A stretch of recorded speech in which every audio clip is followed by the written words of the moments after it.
ये सेड़ी धरती माता लोनो पहली गिजद्यो एक खोली गणेश मोरी नारायण भूमि भूम्याल पंचनाम देवतों लोनो तब गिजद्यो। हाँ जी, तो मेरा नाम, मैं बुद्धि सिंह दानू, ग्राम डूंगरी, पट्टी कड़ाकोट से हूँ।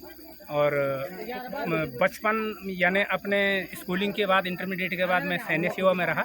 और सूक्ष्म यानी 16 साल सैन्य सेवा करने के बाद मैं घर आ गया सन 2000 में। और तब से मैं ये धार्मिक और सांस्कृतिक कार्यक्रमों के कर रहा हूँ। तो खासकर मैं करता हूँ माँ नंदा देवी की जो अठवाड़ होती, शैलपाती होती, नंदापाती होती, इन कार्यक्रमों को मैं लगभग कड़ाकोट क्षेत्र में और बधाड़ क्षेत्र में मैं करता हूँ। और आज इन कार्यक्रमों को करने के लिए मेरे पास अपने इस लोक विधा का जो है, मैंने जब देखा कि ये लोक विधा अब समाप्ति की ओर जा रही है, नई जो हमारी पीढ़ी है वो इसमें इंटरेस्ट नहीं ले रही है, तो मैंने अपने साथ 4-5 बच्चों को, 4-5 लड़कों को सिखाया। और इसको जो हमारी ये पौराणिक विधा थी, जो हमारे जागर थे और जो हमारा ये लोक कथाएँ थी, लोक गाथाएँ थी, तो मैंने इनको फिर क्या किया कि लोग पौराणिक उसमें थोड़ा सा कम न ज़्यादा रुझान नहीं था लोगों का, तो नई पीढ़ी का रुझान था थोड़ा संगीत की ओर, तो मैंने फिर इनको थोड़ा संगीतमय किया। तो मैं आपको 2 लाइन इसी का पहले ये नैनी माता की ही उसके सुनाऊंगा, उसके बाद आगे की कहानी। ये सेड़ी धरती माता लोनो पहली गिजद्यो एक खोली गणेश मोरी नारायण भूमि भूम्याल पंचनाम देवतों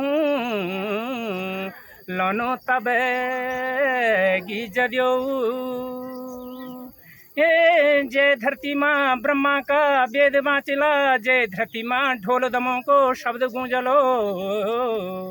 अरे जय धरती माँ ओनो आदर जनो सत्कार होनो। अरे जय धरती माँ धौसा जागरियों का सुरकंठ का बोल सुनिंदा। अरे जय धरती माँ, अरे जय धरती माँ ओनो आदर जनो सत्कार होंदू।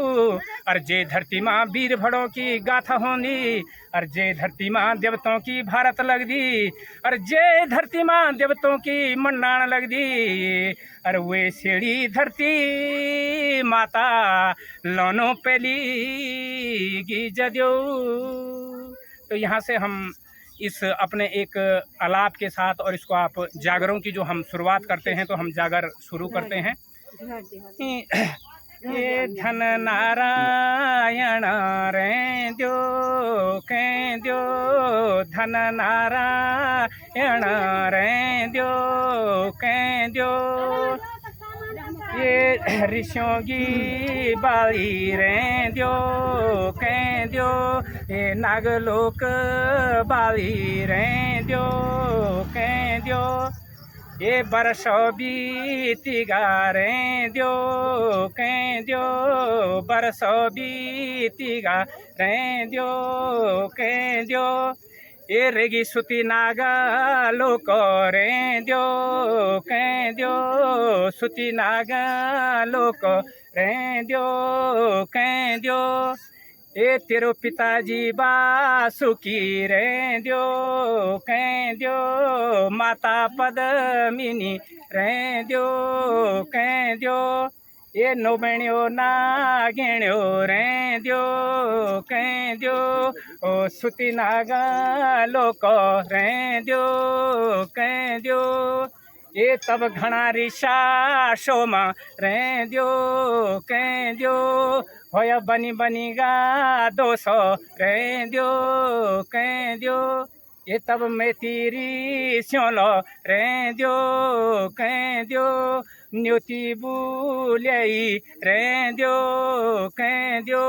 ये नागलोक बाली रे द्यो के द्यो, एगी मत लोक रे द्यो के द्यो। ये मत लोक मांग रे द्यो के द्यो, होगो ओनो आदर रे द्यो के द्यो। ये रणा पीठलो रे द्यो के द्यो, मोथो छवलो रेंद्यो कैंद्यो ये तब रिसासोरी स्योलो रेंद्यो कैंद्यो एरई पेरई रेंद्यो कैंद्यो ये मैं तेरी स्योलो रेंद्यो कैंद्यो आदर बैठई रेंद्यो कैंद्यो। तो ये लंबा है जागर, तो मैं यहीं पे इसको थोड़ी सी वो करूँ। तो बाकी तो मैं ज़्यादा तो मुझे भी जानकारी नहीं है, लेकिन जो अपने पूर्वजों से मैंने सुना हुआ है, जो दंत कथाएँ हैं या जो लोक में प्रचलित है, तो कहते हैं कि ये वासुकी नाग की 9 कन्याएँ, वासुकी नाग और पद्मिनी की 9 कन्याएँ ये नागलोक में, और शायद ये जागरों की भाषा में हम उनको शुद्ध नागलोक कहते हैं, ऐसा नाम देते हैं। तो वहाँ पे नागलोक में थी, यानी ये नीचे। तो कहते हैं जब ये ऋषियों की भूमि, इसको ऋषासो कहते हैं, तो यहाँ पे जब ऋषियों का यज्ञ हो रहा था, तो यज्ञ हुआ तो शायद ऋषि लोगों को, मतलब अब 9 कन्याएं उस समय नहीं होगा, ऋषि मुनि थे सारे, तो नहीं हो पाया। तो यज्ञ को संपन्न कराने के लिए 9 कन्याओं की ज़रूरत पड़ती है, उनको जीवाने के लिए। तो बोला यार कन्याएं कहाँ से मिलेगी, तो पता लगा कि नागलोक में वासुकी और पद्मिनी की 9 कन्याएं हैं, तो वहीं 9 कन्याएं हैं, वहाँ से ये कन्याएं लानी पड़ेगी। तो अब सवाल ये उठता है कि भाई नागलोक में जाएगा कौन, नागों की धरती है, वहाँ पे कौन जाएगा, या क्या होगा, कैसे होगा। तो हमारे लोक कथाओं में, लोक गीतों में कहते हैं कि भाकुड़ा ऋषि जी नागलोक में गए और वहाँ उनसे अरज करके वासुकी नाग से, माता पद्मिनी से, कोई भी माँ बाप अपनी कन्याओं को ऐसे तो नहीं भेज देगा, बड़ी अरज करके, बड़ा जो भी उनसे गुजारिश करके, तो फिर कन्याओं को लाए। तो कन्याओं को लाए तो फिर ऋषियों का यज्ञ यहाँ पे उन 9 कन्याओं को जीवाने के बाद, उनकी पूजा अर्चना के बाद उनका यज्ञ संपन्न होता है ऋषियों का। तो उसके बाद काफ़ी समय यहाँ पे हो जाता है। तो वो 9 कन्याएं जब इस मतलोक में, यानी मृत्युलोक, तो लोक गीतों और जागरों की भाषा में हम मतलोक कहते हैं इसको, तो वो 9 कन्याओं का दिल यहाँ रम गया, छोटी कन्याएं थी। तो उसके बाद जब उनके साथ ये करार कर रखी थी भाकुड़ा ऋषि ने कि इतने दिनों बाद हम वापस भेजेंगे आपकी कन्याओं को, लेकिन वो कन्याएं जब इस मतलोक में रम गई, तो वो कन्याएं फिर नागलोक जाने के लिए तैयार नहीं हुई, किसी भी कीमत पे वो तैयार नहीं हुई।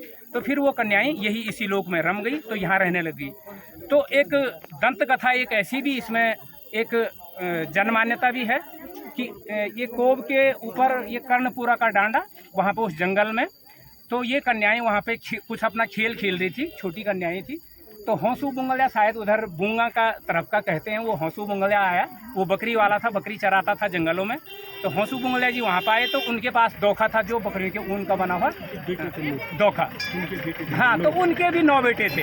तो उसने कहा यार ये अच्छी बात होगी कि मुझे यहाँ पर ये 9 कन्याएँ मिल गई, और मेरे भी 9 बेटे हैं, और मैं बच्चों की शादी नहीं हो पा रही है, तो अच्छा हो गया, ये अच्छा मौका है कि मैं ये 9 कन्याओं को ले जाता हूँ, और मेरे भी 9 बेटे हैं, इनके साथ शादी कर दूंगा। तो उनके पास धोखा था, तो जैसी वो खेल रही थी, तो उसने क्या किया, वो धोखा उनके ऊपर फेंक दिया।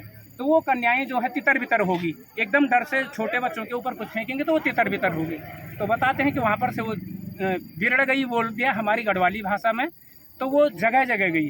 तो इसमें यह है कि एक जो कन्या है, आज वो कन्याएं जो है नागलोक की कन्याएं हैं, नाग कन्याएं हैं, आज नैनी माता के नाम से, नागिनी माता के नाम से इस मतलोक में वो प्रसिद्ध हैं, और ख्याति है उनकी अपनी अपनी। तो वो एक उनमें से एक गई माल बजवाड़ में, एक गई बैनोली में, अच्छा उसके बाद एक गई, हाँ, सबसे बड़ी डूंगरी में, और उसके बाद एक सणकोट में, एक रैंस में, उसके बाद यहाँ से एक ये कपिरी कंडारा में, और उसके बाद एक गई रतोड़ा में, एक गई घंडियाल में, और एक ये भटियाना में।